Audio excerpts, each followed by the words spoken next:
Acá. Decíamos entonces, ahí puse a grabar otra vez toda la conversación previa, no hacía falta. Bueno, para hablar de enlace químico, ustedes ya habrán visto que vamos a hablar mucho del concepto de electronegatividad, ¿no es cierto?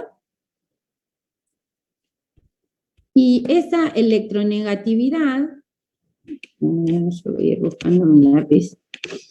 Este concepto de electronegatividad tiene que ver con la energía de ionización y con la afinidad electrónica del elemento, ¿sí? Que ya lo estuvimos viendo en la unidad 2.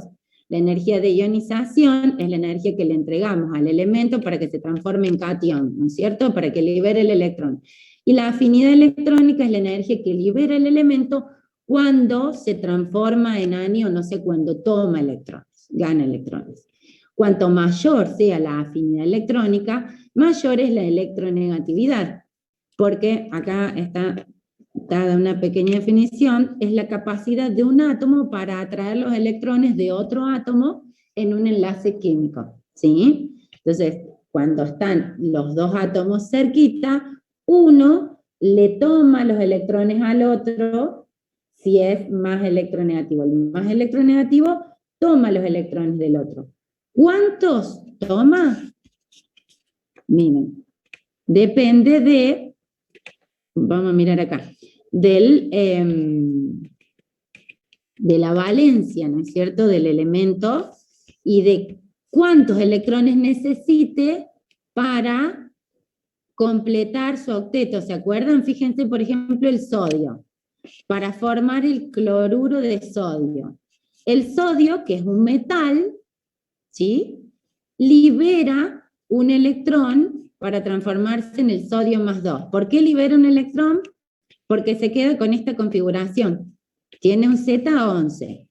Libera este electroncito del nivel 3, ¿sí? Lo libera y se queda con esta configuración, con la interna. ¿Que es de quién?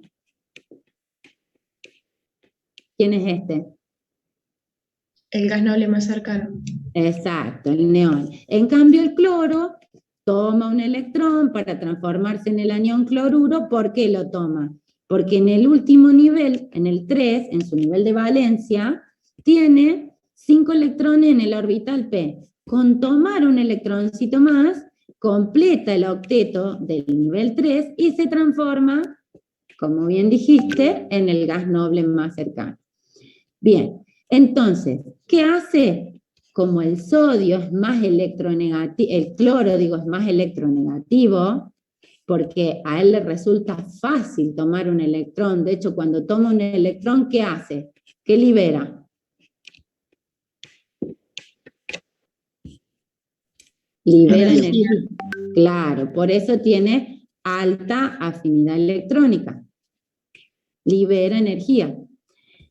Entonces, el cloro es más electronegativo, por lo tanto, le quita ese electrón al sodio. Y así adquiere el electrón que él necesita para completar su octeto. Y el sodio, agradecido, se lo cede porque él tiene muy baja electronegatividad. Muy baja electronegatividad. ¿Por qué? Porque tiene muy baja afinidad electrónica. Acá. ¿Sí? ¿Estamos de acuerdo con eso? En este caso, directamente el sodio le transfiere el electrón, se lo cede, le dice, toma, yo no lo quiero. Y se queda como catión. El sodio existe como catión, porque es un metal. Entonces existe como sodio más 1, así, solito. Y el cloro existe como anión, entonces toma ese electrón del sodio y se lo queda. Y queda con una carga formal negativa. Y el sodio con una carga formal positiva, porque son iones. Y si son iones, ¿qué tipo de compuestos forman? Compuestos. ¿Cómo? Enlaces iónicos. Eso, enlaces iónicos, o sea, compuestos iónicos. Y los compuestos iónicos forman redes, ¿sí?, que tienen una estructura bien definida como bien geométrico, porque como son todas cargas iguales, ¿sí? Las negativas son todas iguales, las positivas son todas iguales, entonces consiguen formar redes estables y simétricas, forman redes iónicas. ¿Bien? En cambio, no pasa esto de te doy el electrón y el otro me agarra el electrón, el más electronegativo, como es este caso, el fluoruro de sodio, que forman un enlace iónico, fluoruro de sodio, redes iónicas. Esto se da entre átomos de distinto tipo, entre un metal y un no metal. Y fíjense que acá en un archivito que yo les subí, estos archivitos los tienen subidos, está este dibujito. Los metales alcalinos y alcalinos térreos, cuando se unen con los del grupo 6 y 7, que son los calcógenos y los halógenos, ¿sí? Forman enlace iónico, forman compuestos iónicos. Metales del grupo 1 y 2 con no metales del grupo 6 y 7, compuesto iónico seguro. ¿Bien? ¿Por qué? Porque sus electronegatividades son bien diferentes. Y lo que yo necesito, a ver dónde está acá.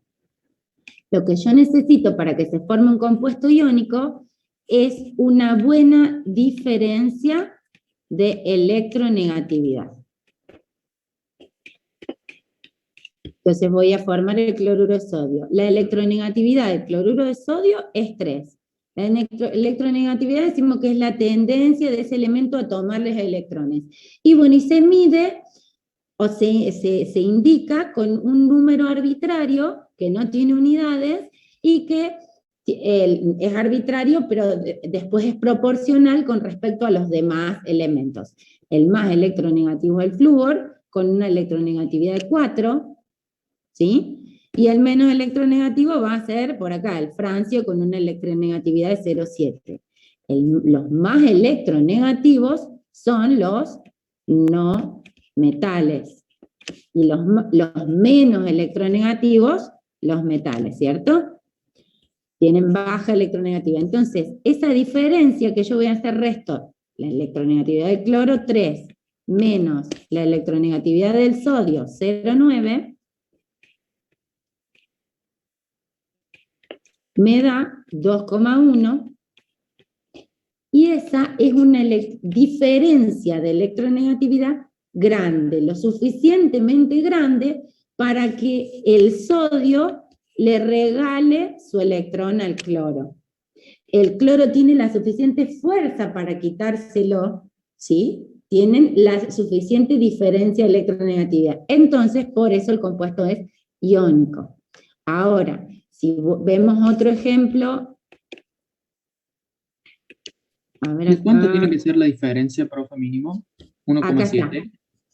Entre 0 y 1,7, el compuesto va a ser polar. Y mayor a 1,7 es iónico. Ese 1,7 es un límite fino que depende no solamente de ese valor de electronegatividad, que como yo les digo es arbitrario y es indicativo. Hay a lo mejor algún compuesto que está en el límite y genera dudas. No vamos a tener esos casos, ¿sí? No vamos a ver casos en donde, da 1,7, ¿será iónico o será covalente? ¿Sí? No vamos a buscar complicar la vida de nadie, ¿no es cierto? Simplemente que cuando la diferencia de electronegatividad no es tanta, lo que ocurre es que tenemos un enlace covalente en vez de tener un enlace iónico. Este es un enlace iónico con alta diferencia de electronegatividad, y acá tenemos un enlace covalente entre el carbono y el hidrógeno, porque entre ellos hay baja diferencia de electronegatividad. ¿Qué significa que haya poca diferencia de electronegatividad? Vemos que en esta tablita, no, ya vamos abajo. Acá, entre el carbono y el hidrógeno. El ejemplo ese es el metano. El metano es carbono unido a 4 hidrógenos, CH4, ¿sí? El carbono enlazado a 4 hidrógenos, ¿sí? Bueno, lo que hacemos es mirar, la electronegatividad del carbono es 2,5, menos la electronegatividad del hidrógeno, que es 2,1. Me da una diferencia de 0,4, entonces una diferencia chica. Entonces, ¿qué hace? El carbono, que es más electronegativo, como que tira más fuerte del electrón del hidrógeno, del electrón, porque tiene uno solo. Entonces sería así, el hidrógeno con su electroncito y el carbono le combina un electrón de él para formar el enlace. Siempre un enlace es un par de electrones. El hidrógeno pone su electrón. ¿Por qué pone un electrón el hidrógeno? Porque su configuración electrónica es 1s1. Pone el único electrón que tiene. ¿Qué configuración electrónica tiene el carbono? Tiene 2p, 2, termina en 2s2, 2p2. Entonces tiene 4 electrones en su último nivel, ¿no es cierto? En el nivel de valencia. ¿Estamos de acuerdo? Entonces, este es uno de sus electrones de valencia, por acá pone otro, por acá pone otro, y por acá pone otro. Cada electrón está disponible para combinarse con el electrón de un hidrógeno que viene acá, otro hidrógeno viene acá. Cada uno de los hidrógenos tiene esta configuración 1s1. Borro esto, así dibujamos el otro hidrógeno. ¿Sí? Y acá viene el último hidrógeno con su electroncito. ¿Estamos? Ahora, ¿qué pasa? Estos enlaces son una compartición de electrones. Es como que el carbono le da la mano y el hidrógeno le da su mano. Y así quedan agarrados. No que el carbono le regala su electrón o que el hidrógeno le regala su electrón, como ocurre en los iónicos. ¿Sí? Y en los iónicos, ¿por qué quedan enganchados si no hay un enlace de compartición? ¿Ustedes qué creen? Si en el cloruro de sodio no se comparten los electrones, se ceden, ¿cómo hacen para quedar cerca? Para formar el cloruro de sodio, para que exista como tal. ¿Qué fuerza de atracción tienen? Las fuerzas son opuestas, porque uno es un cation, otro es un anión. Eso, las cargas opuestas que generaron por esto de te doy el electrón y te quito el electrón, esas cargas opuestas lo mantienen unidos. Fuerzas electrostáticas. En cambio acá se mantienen unidos porque comparten los electrones. El carbono se lo presta al hidrógeno, vos usalo, pero no te lo doy, porque yo lo necesito y de hecho también necesito el tuyo. ¿Se entiende? Ese es el enlace covalente. ¿Estamos?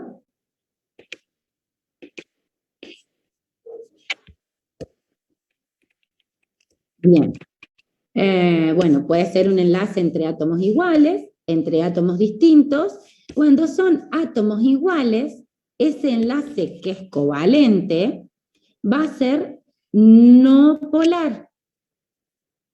¿Qué es que sea polar?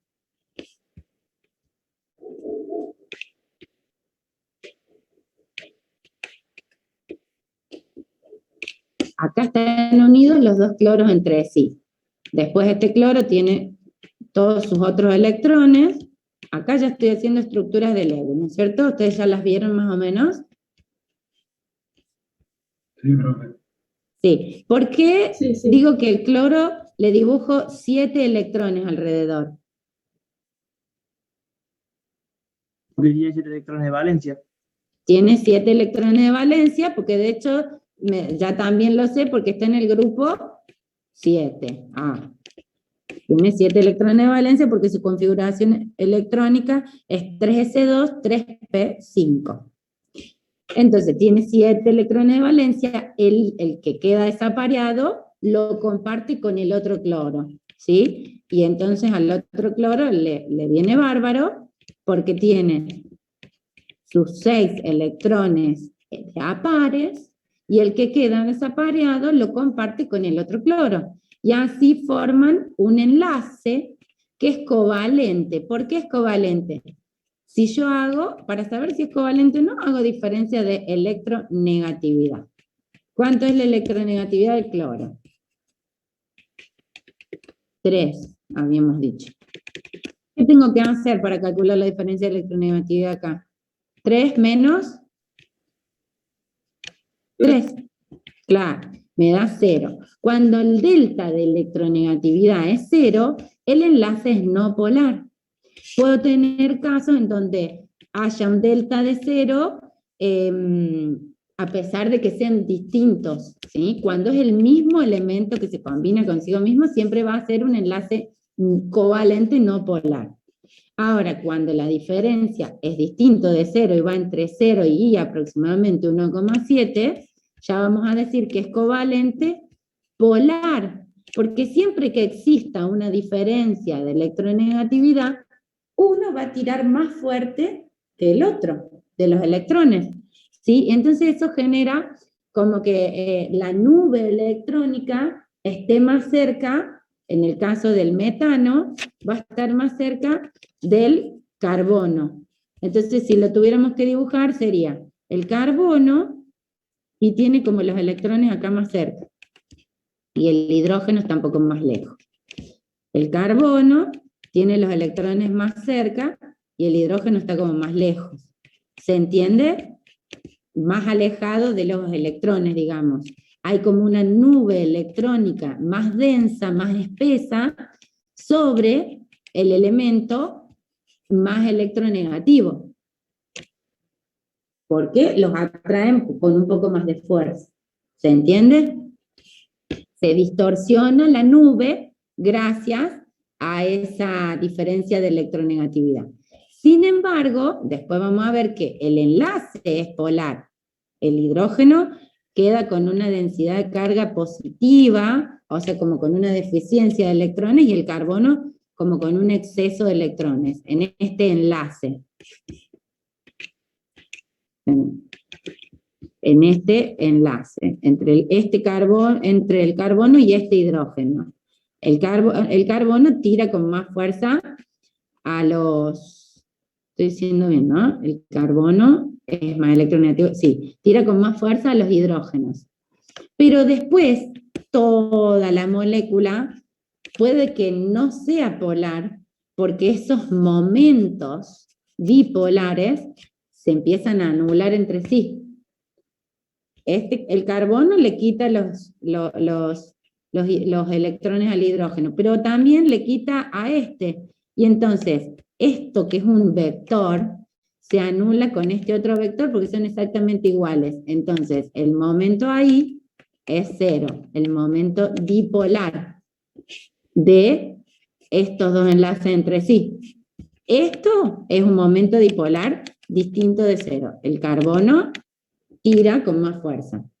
Pero este momento dipolar le llamamos 1, que es igual y opuesto al momento dipolar 2, que es distinto de 0 también, se anulan, porque cuando yo hago el momento 1 menos el momento 2, porque son iguales y opuestos, por eso menos, dan 0. ¿Se entiende? Ahí es cuando obtengo moléculas apolares.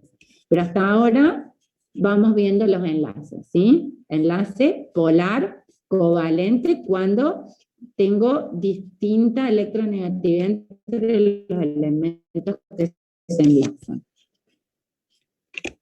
Bien. Acá les presento una tablita, esta, donde estoy borrando, que esta tablita la tienen, ¿sí? Ya la habían usado ustedes para los estados de oxidación. Bueno, la pueden seguir usando para encontrar las electronegatividades. ¿Estamos hasta ahí? Bueno, y después está el enlace metálico, que es con átomos del mismo elemento metálico, supongamos que es el hierro, ¿sí? Y son agregados de átomos de hierro. El metal libera sus electrones de valencia y esos electrones andan circulando sobre los cationes hierro y eso mantiene unidos a esos cationes fuertemente, gracias a los electrones que están andando sobre los cationes hierro.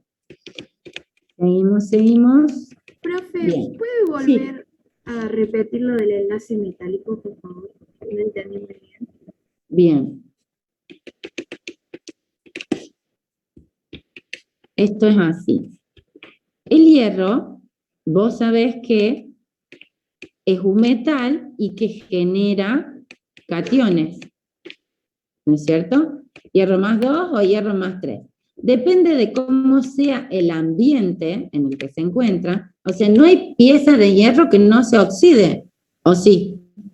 ¿Ustedes vieron alguna vez un hierro que sea inoxidable? No. Si tiene acero, combinaciones que se le hacen, sí, se transforma en inoxidable. Pero si no, el hierro, en el ambiente, en contacto con el oxígeno, todo el tiempo se oxida, forma una capa de óxido. Entonces, esos son los cationcitos, ¿sí? Catión hierro. Esos cationes, lo podemos dibujar, así como si fuera una, no. Como si fuera una plancha, llena de cationes. Están uno al lado del otro, en perfecto orden. Son todos cationes, ¿sí? Bueno, todos tienen el signo más adentro. Esos cationes tenían electrones, liberaron electrones, que son los electrones de valencia que tenía el hierro. Pongamos que son hierro, que es hierro más 2. Bueno, esos electrones no se van a ninguna parte, sino que permanecen bien unidos, bien cerquita de los cationes hierro. Es como una nube densa de electrones sobre los cationes hierro. Los cationes hierro más 2, por ejemplo.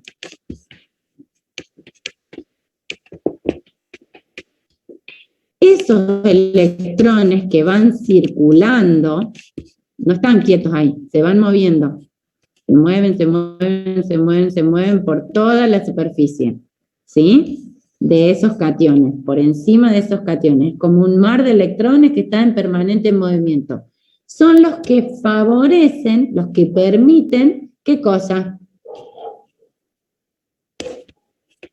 ¿Qué hacen los metales?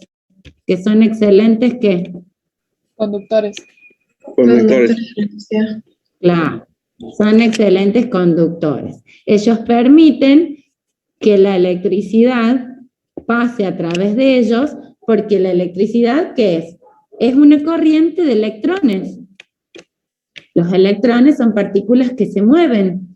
Y entonces, ¿cómo hacemos para que se muevan? Que quieren moverse, quieren transferirse, entonces se van moviendo gracias a los electrones que están en movimiento sobre los cationes hierro, ¿sí? Es como que son arrastrados. Por eso los metales son buenos conductores, conducen la electricidad, porque tienen electrones en permanente movimiento sobre los cationes del metal. Así es como son los agregados de un metal, de hierro, de aluminio, de sodio. Bien, elemento metálico. Bien, pasamos a los ejercicios, que el ejercicio 1... Disculpe Sí. que le interrumpa. Una cosa, no entendí la imagen esa que está arriba que pasó recién. Una fibra más arriba. Esta que dice enlace iónico. La de la izquierda, digamos. Sí. No entendí a qué se refiere con eso. ¿Esto? Sí, ¿Esto? o sea, pero no entendí por qué el cloro rebota un electrón y eso. O sea, no sé a qué va, no sé cómo es el concepto. Claro, lo que les venía diciendo, el cloro tiene alta, cloro es 3, y el sodio 0,9. La electronegatividad del cloro es 3. y la electronegatividad del sodio es baja, es 0,9.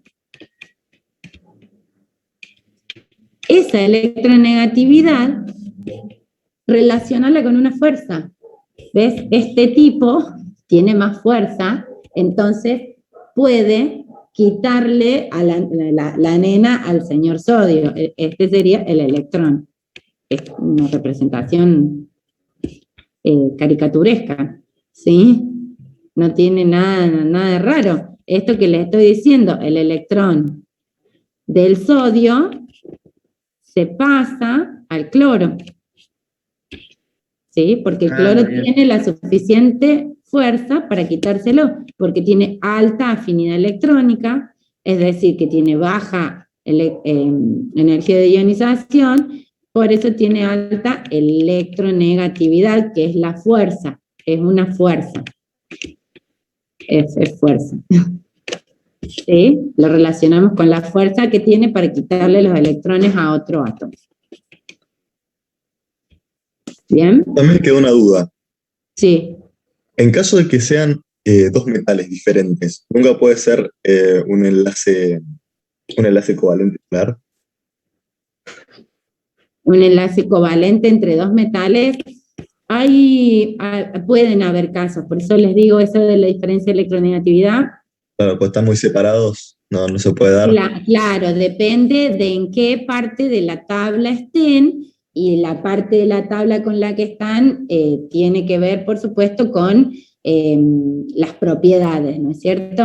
Bueno, acá era lo que les quería aclarar en particular, que una excepción a esto para los iónicos es el berilio, ¿sí? Por ejemplo, justamente, hay otras excepciones, como vos decís, de enlaces metálicos, pero en particular el berilio, mirá, al ser el primero de su grupo y estar allá a la izquierda, o sea, no está tan a la izquierda, está ya un poquito a la derecha. Entonces, por la regla de la diagonalidad, las propiedades de los elementos de la tabla periódica se comportan más como un elemento del grupo 3, y por eso forma el cloruro de berilio, que es un compuesto covalente y no iónico como se esperaría.